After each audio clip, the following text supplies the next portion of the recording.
вопрос самоидентичности, он же такой давний и много обсуждаемый. Я не знаю. То есть мне хватает фразы, да, что я татарин, как, грубо говоря, в религии ты говоришь, что я признаю себя мусульманином, ты там точно так же с татарин ты можешь себя признавать, и кто тебе может запретить? Вообще непонятно. То есть, опять же, у тебя удостоверение татарина не отнимет никто. Чего переживать-то?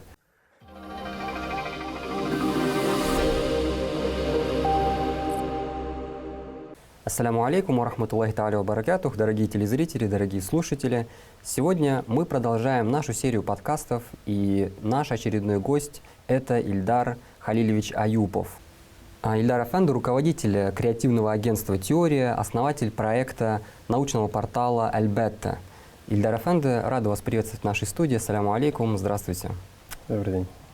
Ильдар Афенди, можете рассказать нашим зрителям, слушателям, с чем связан интерес к национальной культуре, к языкам, почему ваши проекты так или иначе связаны с изучением именно татарской культуры, посвящены татарской идентичности? Ну, здесь никакого сюрприза нет, ничего особенного. Я родился в семье человека, который очень был заинтересован в этом, был активистом, в 90-х был активистом Татарского общественного центра, то есть в Нижнекамске. И в целом в 90-м это был такой национальный подъем, и, видно, это все повлияло. В университете я поступил на факультет татарской филологии, там уже как-то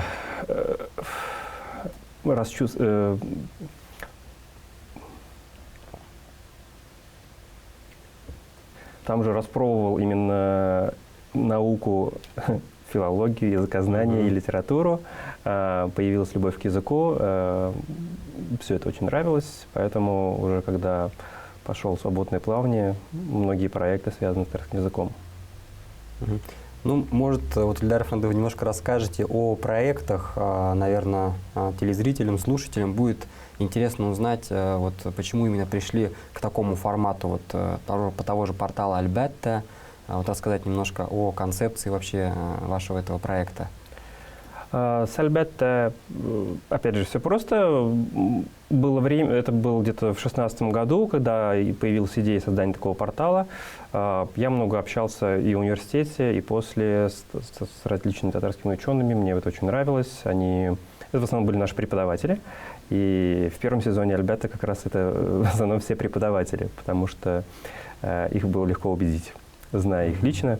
И было обидно всегда, что такие интересные люди, которые занимаются наукой, у нас не то что не в почете, но и о них мало кто знает. То есть если ты скажешь их имя, немногие поймут, кто это, например. А с другой стороны, например, какую-нибудь эстраду хорошо знают. Там миллионы фамилий певцов знают, а вот ученых не знают.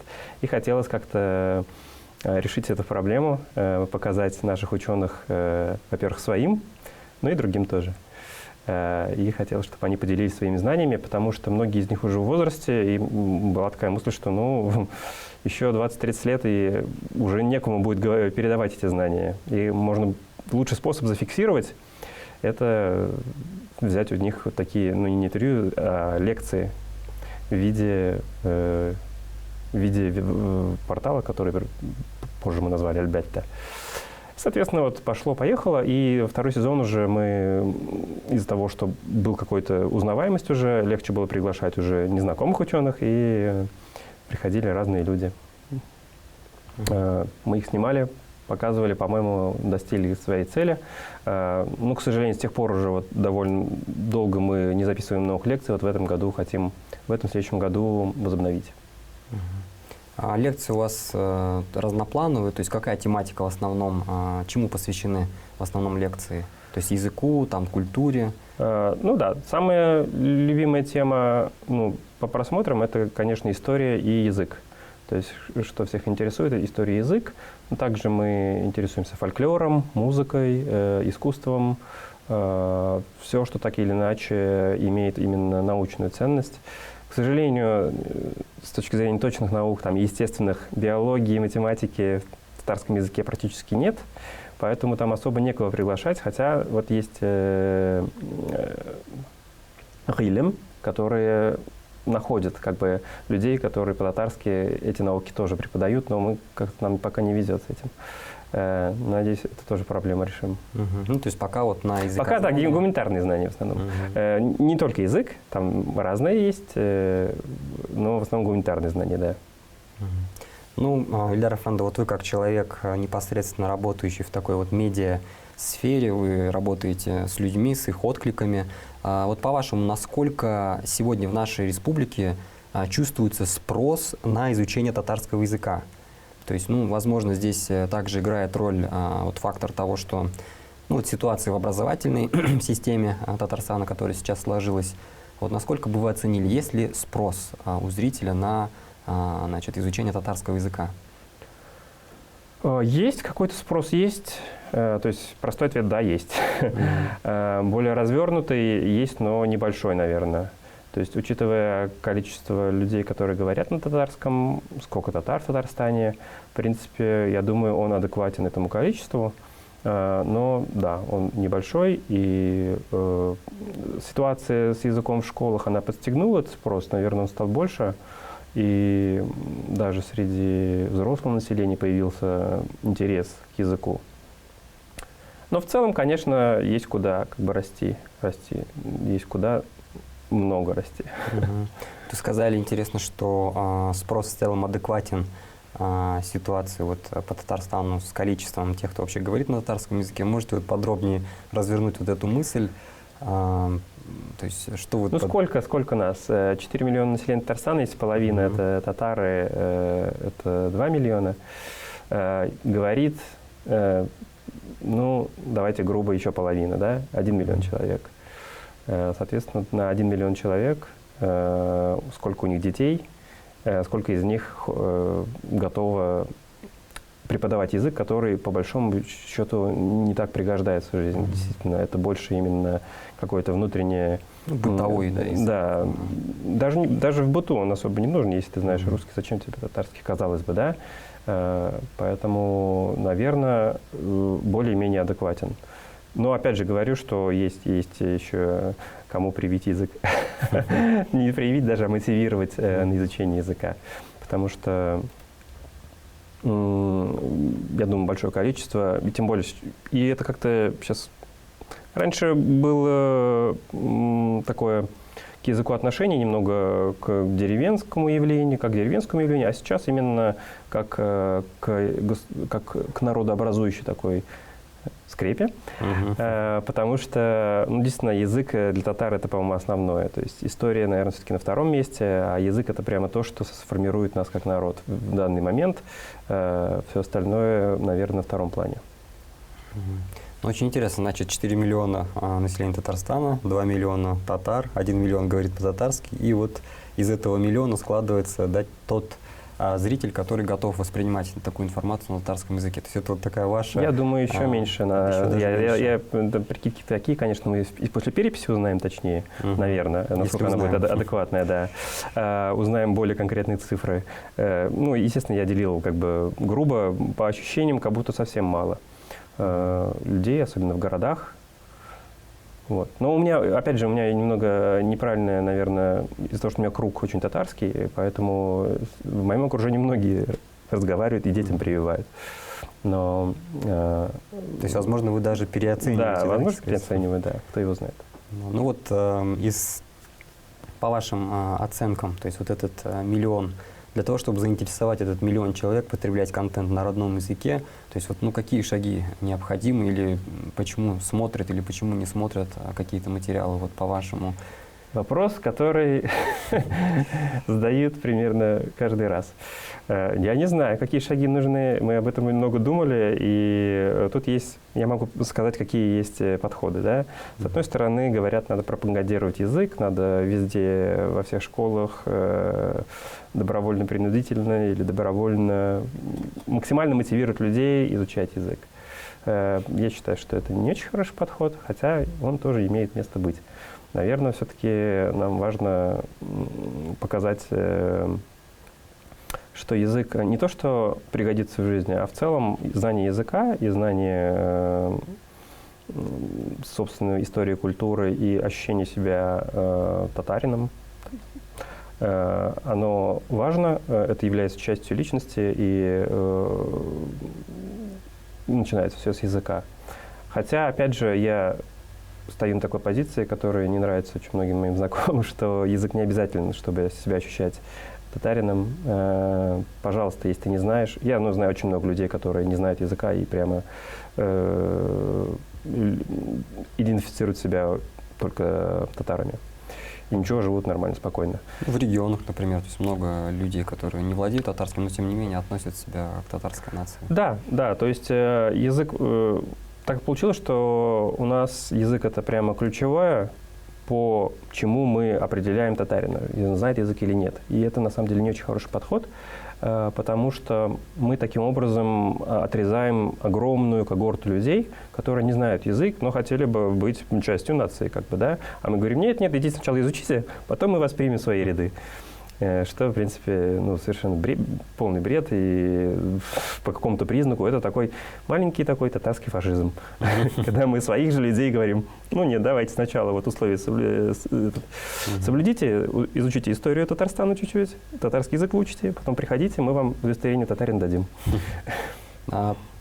Если не язык, то по-вашему, какой основной критерий или основные критерии, возможно, для того, чтобы человек мог себя легитимно идентифицировать с той или иной нацией, в том числе татарской? Вот вопрос самоидентичности, он же такой давний и много обсуждаемый. Я не знаю. То есть мне хватает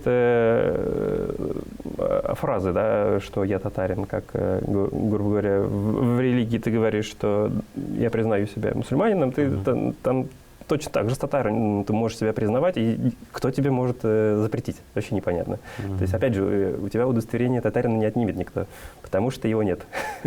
Соответственно, что переживать-то? Зачем выполнять какие-то пункты, программы, чтобы стать татарином? Ты или признаешь, или нет. А приходят все по-разному. То есть я могу истории любые привести, тем, которым с детства привили, что они татары, что, в принципе, нормально, с одной стороны, с другой стороны, это немного выученная такая татарскость, да? Типа привык, ладно, живешь по всей жизни. А некоторые прямо чувствуют потребность в этом, что им важно, как людям важно чувствовать себя частью семьи какой-то, маленькой, да, тебе важно иногда чувствовать себя частью большей семьи, например, народа какого-то, да. И это, безусловно, является такой чертой, которая образует личность человека. Соответственно, лишать его это совершенно неправильно. Да, хорошо, спасибо, Ильдар Эфендизе. Думаю, многим после ваших слов будет о чем задуматься.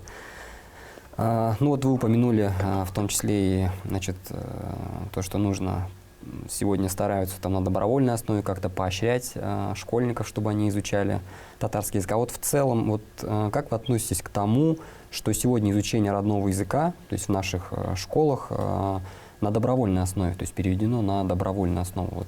Как вы к этому относитесь? На ваш взгляд, это положительно, отрицательно? Это позор, конечно, если так грубо сказать, да, что надо просить разрешения у родителей или у кого-то еще преподавать язык и так далее. То есть ни с одним другим предметом мы разрешения не просим. Хотя, мне кажется, на данном этапе многие бы отказались от биологии, например, чтобы там дети слишком много не знали про вакцины. Например, да? То есть вещи, которые государство и имеет право из-за того, что это обязательное образование, оно предоставляется все-таки государством, да? Пожалуйста, хотите бесплатное обязательное образование, изучайте татарский. Я и понимаю тех, кто считает, что а зачем вы заставляете? И я считаю, что на самом деле количество таких людей переоценено. Я таких людей встречаю очень редко, и они, то есть таких прямо агрессивных их немного. И это примерно одни и те же люди обычно. Активисты. Да, это как в любом другом вопросе, когда ты видишь это видео этого человека, который явно против обязательного татарского. А когда разговариваешь с людьми, вроде таких не так много. Ну, это субъективное впечатление. Мне кажется, это очень небольшая группа. Но, как всегда, чем громче кричишь, тем кажется больше, что... тем больше кажется, что эта группа кажется больше. Если она громко о себе заявляет, и если она даже немного истерично кричит, ну, это такой наш информационный век. Даже если вас мало, кричите громче, вас увидят.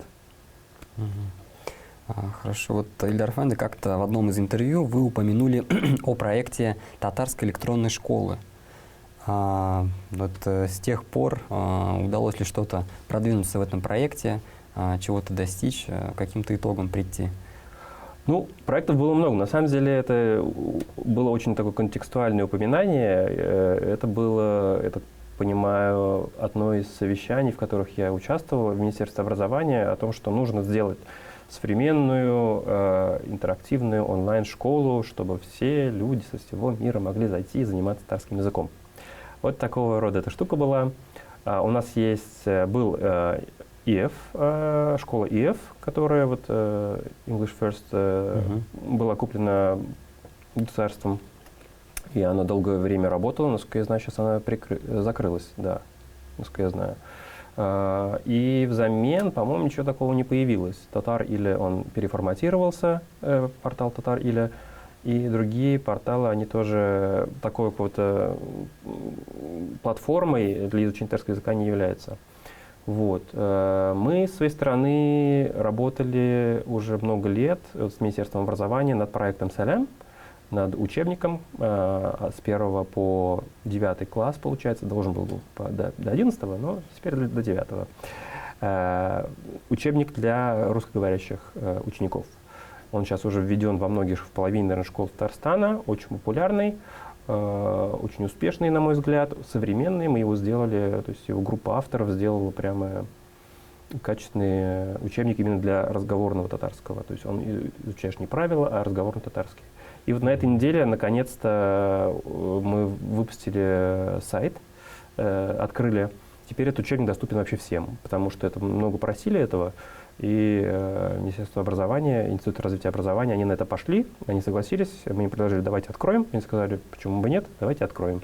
Теперь на сайте salam.tatar можно увидеть наш учебник. Он, кроме того, что есть учебник, тетрадь ученика, ну, рабочая тетрадь, там есть еще песни, ролики, игры. То есть мы сделали такой интерактивный проект, интересный.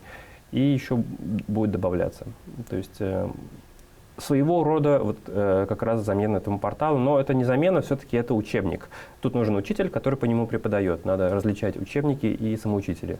Самоучителя такого вот хорошего пока нет. Много есть проектов в интернете, но хорошего нет, мне кажется. А вот на кого ориентирован ваш учебник «Салям»? Это для школы, это чисто для школ. То есть это именно для школ, то, что называется русские школы, хотя такого термина нет, есть школы с русскоязычным преподаванием, что такое, там такое хитрое такое наименование. В общем, там, где не татарская школа, коих большинство. Ну да, то есть вы планируете, что этот учебник будет, по нему будут учиться в Татарстане или же вот за пределами? По нему уже учатся. То есть его, пока мы вот разрабатывали класс за классом, его внедряли. Сейчас внедрили, насколько я понимаю, 4 класса. Или даже 5-6, я не уверен. А мы уже сделали до 9, вот 9 классов будет учиться по нему. Я точное количество не помню, говорили, что где-то до половины школ Татарстана будут по нему учиться. Вот.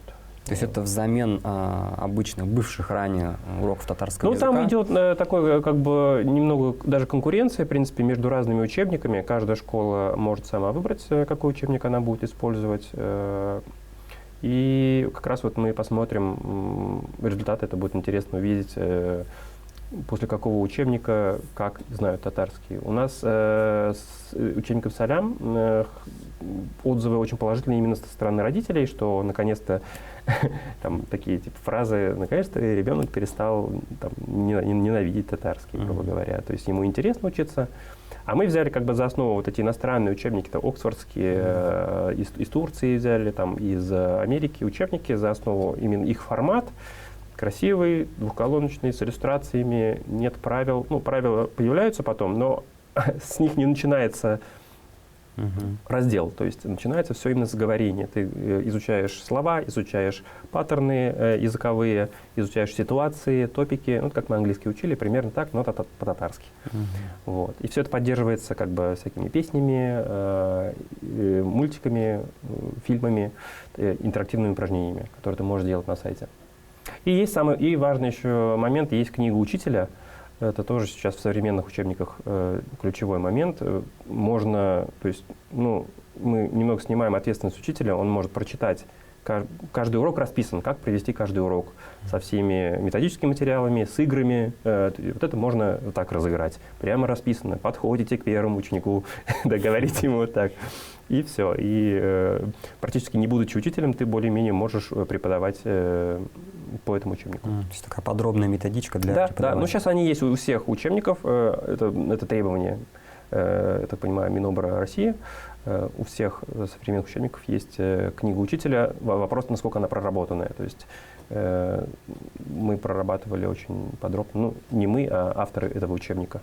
Была команда авторов из 8 человек. Это именно практикующие преподаватели, успешные, качественные преподаватели, которые вот обучают татарскому языку, и у них получилось сделать именно учебник для себя, то есть как они хотели, чтобы он был, да, а не как там обычно как делать учебник. Давайте посмотрим на предыдущие и что-то поменяем, скопируем, так сделаем.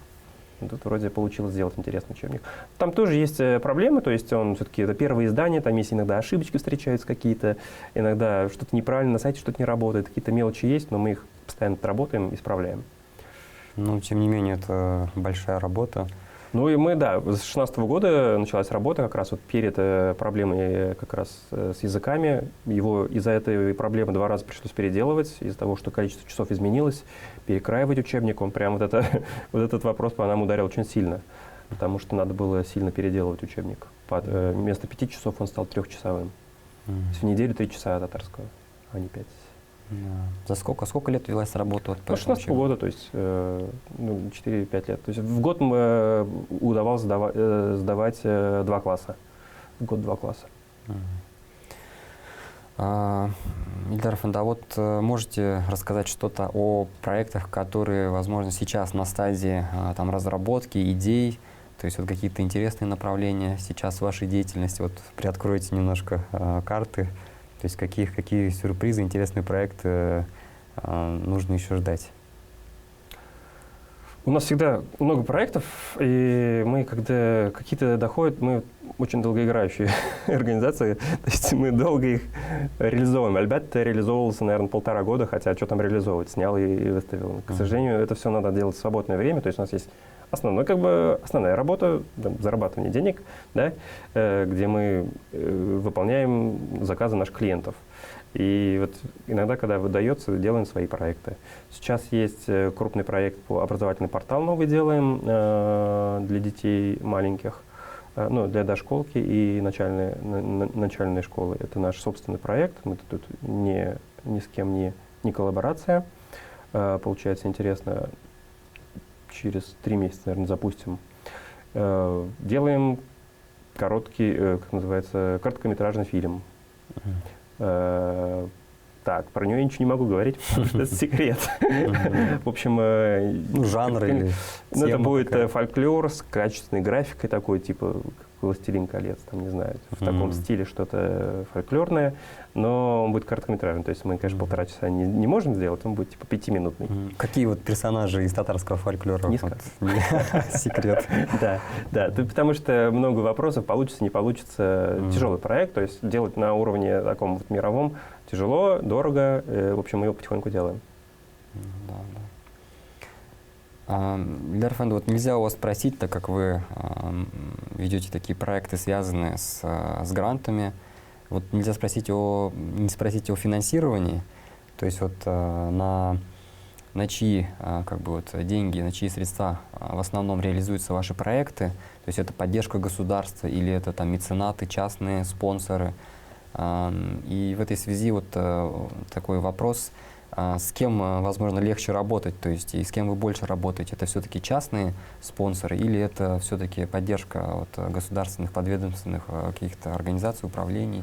Ну, со спонсорами никогда не работали. То есть мы работали с государством вот по проекту «Салям». Это единственный, наверное, такой крупный проект, по которому мы работали. И здесь это был чистый заказ. Как бы, когда делали первый класс, они провели конкурс, мы такие подались. Они причем пригласили, хотите вот в такой проект поучаствовать. Мы сказали, вот у нас есть такая компетенция, давайте попробуем.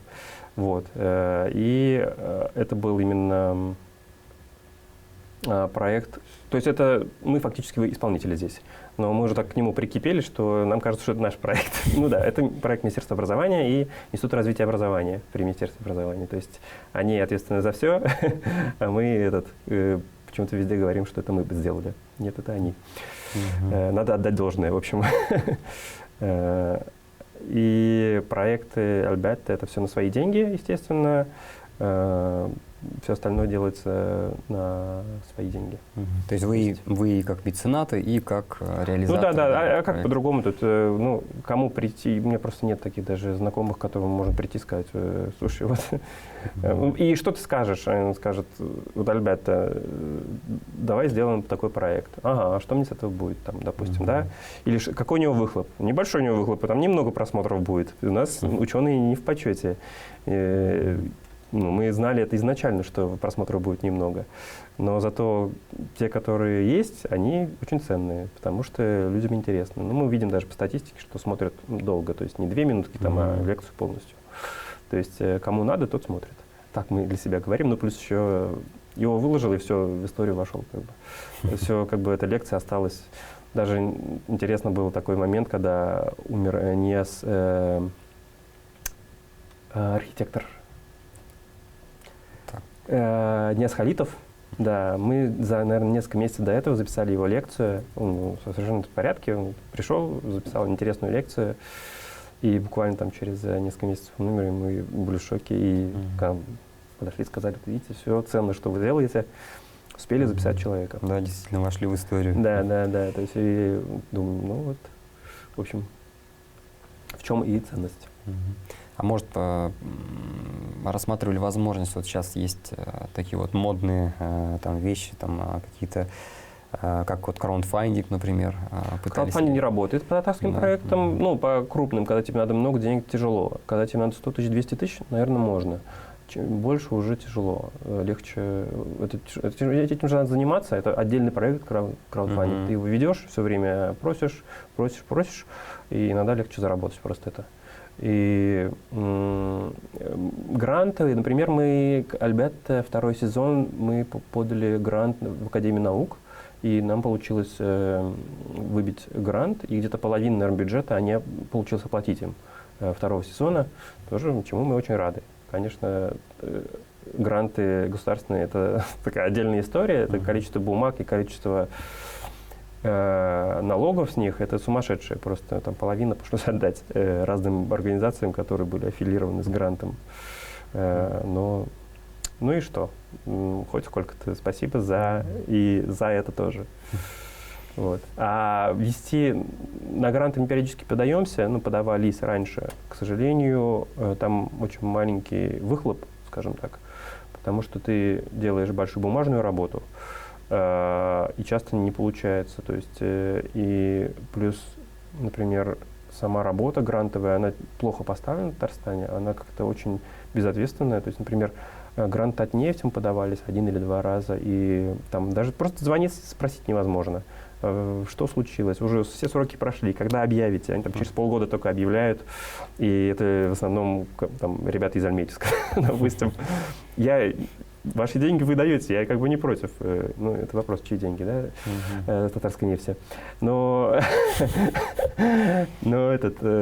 каждый раз проходить эту историю с подачей этой кипы документов, говорить, что какой я хороший, и просить там, ты просишь обычно немного, там опять же, эти 100-200 тысяч, это тяжело. Это просто тяжело.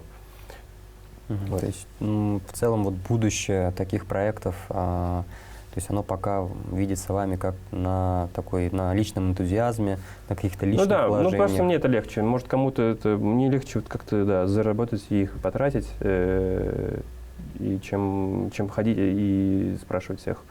Потому что, это, наверное, просто нет у меня такого навыка. Есть люди, которые умеют это делать, хорошо делают, которые объясняют важность, ценность. Я вот не умею объяснять, поэтому мучайся сам, типа, если не умеешь объяснять людям ценность проекта. Ну, мне кажется, ваши проекты все-таки они более чем ценны. Будем надеяться, что, возможно, после таких вот интервью, каких-то ваших появлений в медиа, у вас будут какие-то преференции появятся все-таки для грантовой поддержки. Деньги потекут рекой. Ну, может и не рекой, но вот таким стабильным ручейком. Ручейком, да? Да, будем надеяться. Ну, хорошо. Ильдар Афенди, вот хочется перейти к таким более сложным, тяжелым вопросам. Ты как человек, который занимается популяризацией татарского языка, татарской культуры, мы поговорили и о государственной поддержке, там, и о меценатах. То есть вот, на ваш взгляд, какая вот ключевая проблема сегодня вот у татарской нации, почему мы там сдаем какие-то свои позиции, там те же языковые, культурные, то есть вот в чем, по-вашему, такая основная проблема? Угу. Это очень глобальный вопрос. Я не знаю, в чем проблема, первый ответ. Второй, я могу предположить. То есть какие-то у меня мысли на этот счет есть. Я не считаю, что мы какие-то особенные, в плохом смысле особенные, что вот у нас не получается, потому что мы там не работящие и так далее. Я считаю, что есть какие-то объективные, во-первых, предпосылки, потому что у нас нация не сложившаяся еще даже, да, она в процессе складывания, то есть, которая появилась фактически 100 лет назад, наверное, в текущем виде, она появилась в течение последних 100 лет, и то еще появляется, то есть она не сформирована, то есть все наши родители, всех нас, мои здесь присутствующих, скорее всего, это деревенские жители или хотя бы их родители, дедушка, бабушка, деревенские жители. То есть только вот люди выбрались из деревни до города, да, то есть урбанизировались вот последние 100 лет. И все-таки рост и такого социального сознания и всего остального происходит в городах. Тут, это, мне кажется, факт. Это не какой-то способ ущемить там права деревни. Просто в деревне ты живешь в своем коконе, и вот всю жизнь ты можешь там жить и помереть. Ничего там не будет, и роста какого-то нет. А в городах приходится с другими общаться, с незнакомыми людьми, расти как вообще социум и так далее. Соответственно, вот мы только все переехали в города, только-только. И что с нас требовать? Мы еще пока вот не успели до такой степени развить самосознание и социальную ответственность, там, не знаю, гражданскую ответственность, чтобы вырасти, быстрее расти. Все придет, я надеюсь, в будущем. Вот хотелось бы вас немножко перевить. Может немножко раскрыть, в чем, по-вашему, заключается вот конечный такой вот продукт, в чем заключается формирование нации? То есть что должно произойти, какие этапы должна пройти? Вот вы сказали, там, переселение из, там, скажем, сельской местности там, вот в городскую. А что еще должно произойти для того, чтобы нация до конца доформировалась, вот по-вашему? Слушайте, нет никакого вселенского закона, что нация должна быть сформирована. То есть она сама по себе, никто не просыпается с утра и, слушайте, надо внести лепту в формирование моей нации. Никто так не просыпается с такой мыслью. Да? Это происходит автоматически, происходит ввиду определенных ситуаций, которые происходят в конкретном месте. Да? Пожалуйста, она может не сформироваться. У нас мало примеров плохо сформированных наций или тех, которые живут, не знаю, вообще в родоплеменном этом строе, да, полно. Поэтому давайте не говорить, что у нас есть цель такая, сформироваться как нация. Поэтому, а что формирует нацию, это тоже хороший вопрос. Каждую нацию формирует что-то свое. У нас все объединились вокруг языка. Но раз объединились вокруг языка, давайте тему языка толкать вперед. Но раз есть такое, почему бы нет? Что-то должно же быть, да, центральной каким-то, центральной идеей. Мне, например, она не близка, что вот нам вокруг языка надо объединяться. Но кто меня спрашивал, да? Раз получилось, пускай идет процесс. Вопрос самосознания мы можем обсуждать бесконечно. Обычно говорят о вопросах языка, истории, культуры и все, что связано с культурой, да, фольклором и так далее. Все это у нас есть в каком-то виде. В принципе, все сформировано. Может, не так давно, но сформировано.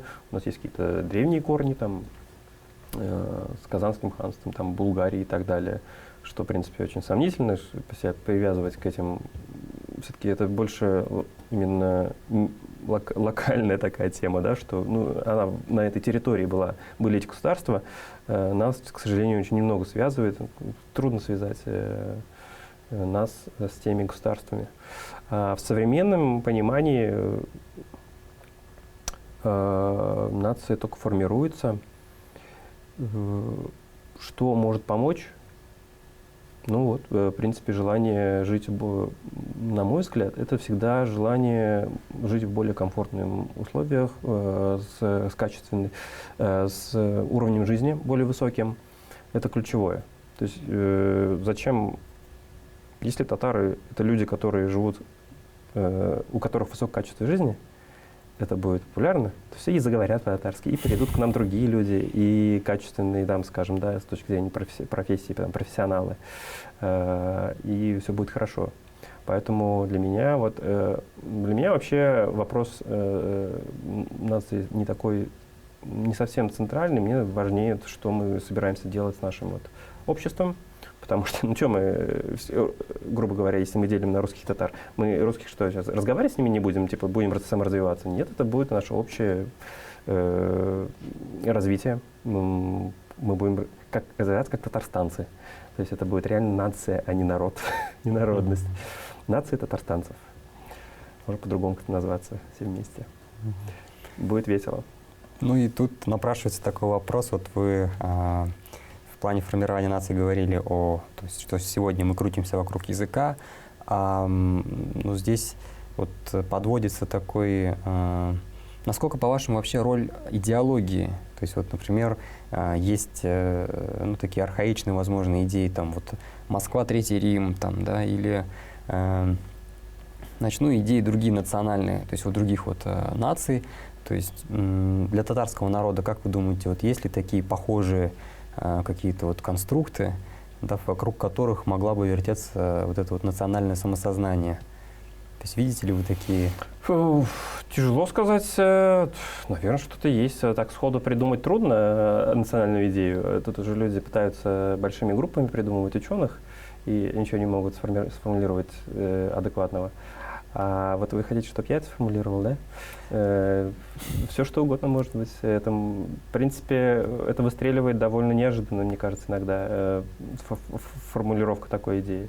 Я бы, опять же, сформулировал, что Татарстан — это место, где комфортно и приятно жить. То есть такой формат, не знаю, Сингапура, да? Да. Я думаю, что это очень хорошая цель для любого общества, для любого народа. Лучше здесь хорошо, чем плохо. Это прямо очень простая формула, с которой мало кто не согласен. Ильдар Афанды, а среди всех ваших проектов есть ли какие-то ориентированные на мусульманскую аудиторию? Да, есть. У нас есть приложение Salat Time. Мы его запустили тоже где-то в 2015-2016 году. Это приложение для iPhone. Мы его совершенно не рекламировали, само по себе набрало популярность. Где-то 100 тысяч человек им пользовалось и пользуется все еще. К сожалению, мы сейчас его не поддерживаем уже, но оно живет своей жизнью, и аудитория как-то не уменьшается даже. А время намазов, то есть это приложение со временем намазов? Изначально это было приложение для времени намазов, которые генерировались именно пользователями. То есть и добавляли пользователи свое время намазов, чтобы как раз не зависеть от локальных времен. У нас такой один момент был время, когда у каждой мечеть свое время выпускала. А тут вроде какой хочешь выбираешь город свой, выбираешь свое время, какое тебе нравится. Пользователь создает, и его расписание для всех всем доступно. Соответственно, в Чечне это популярное приложение, это даже больше не в Казани, оно популярно в Чечне, в Москве, очень много пользователей. И Оно, в принципе, оно не окупилось, конечно, но оно было относительно выгодным именно финансово. То есть мы сделали его абсолютно бесплатным, но сделали там пожертвование. И там какое-то пожертвование все время давали пользователи. То есть довольно успешно. И кроме времени намаза там появилось очень много других разделов. Как писать на арабском, там, не знаю, аяты, не аяты, а хадисы.